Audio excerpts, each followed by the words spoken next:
Hello, my name is Tania. I'm 22 years old. I'm an anthropology student at UCLA, and like many of you, I grew up using the internet.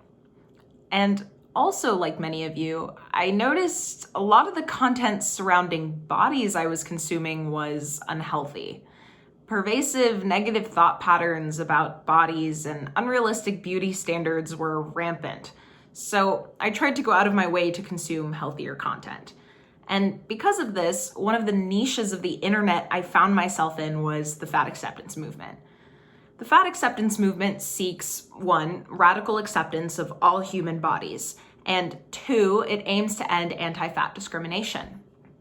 But even in its origin, it wasn't tied solely to fat. The movement itself was born from radical feminist thought. And before I ended up looking at these fat acceptance Instagram pages, fat acceptance activists were advocating for equal treatment as early as 1970.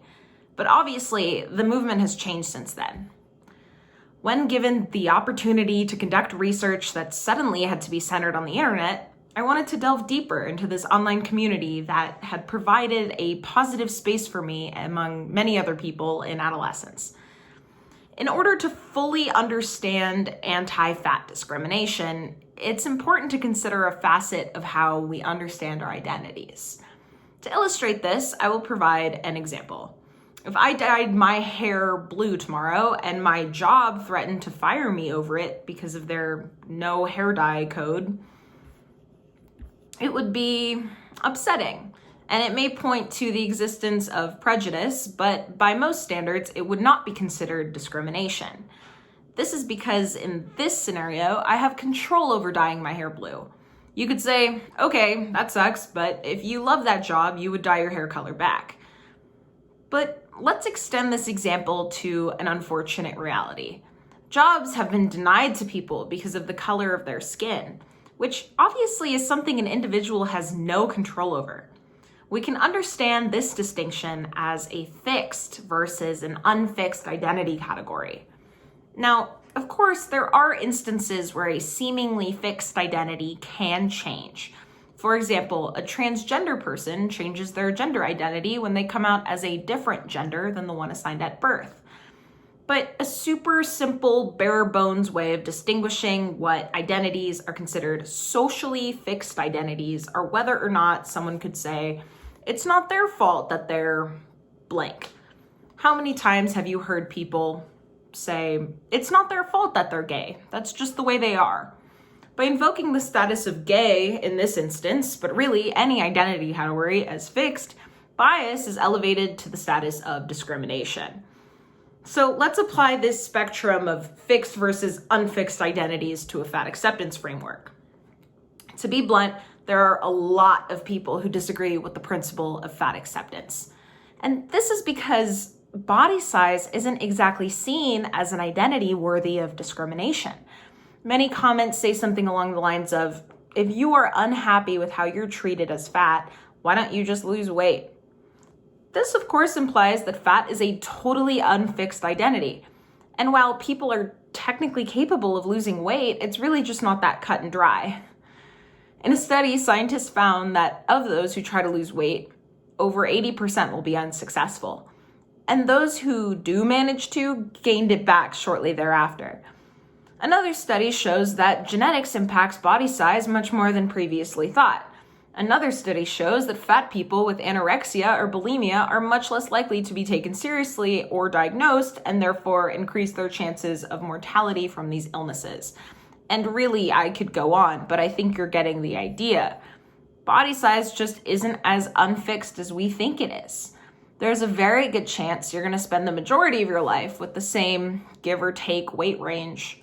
And if we're less in control of what our bodies are, then this would imply that anti-fat bias is really anti-fat discrimination.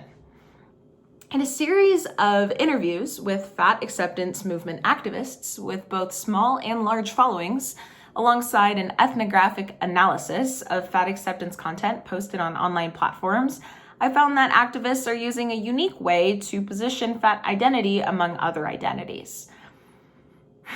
Now, we already know that social movements like the feminist movement or the Black Lives Matter movement are established as social movements that act out against discrimination. These movements are predicated on the fact that many of these identities are socially accepted as fixed, but body size is not socially accepted as a fixed identity, even if many people, doctors, researchers, activists, have repeatedly shown that it is. So how are activists coping with this? My research has found that fat acceptance activists frame fat identity as within other identities that are socially accepted as fixed. By framing fat identity as connected or analogous to gender and race and socioeconomic status, activists within the fat acceptance movement elevate this category of fat identity as connected to these fixed identities. And this is achieved through outright and explicit connections typed out in blog posts or tweets, but it's also achieved visually through maybe invoking or implicitly building upon, or for fellow linguists, indexing other social movements. By framing fat acceptance as a racial issue or a feminist issue, which by all means it certainly is, activists elevate the seriousness of anti-fat bias to anti-fat discrimination. Here are some more visuals that index upon different social movements.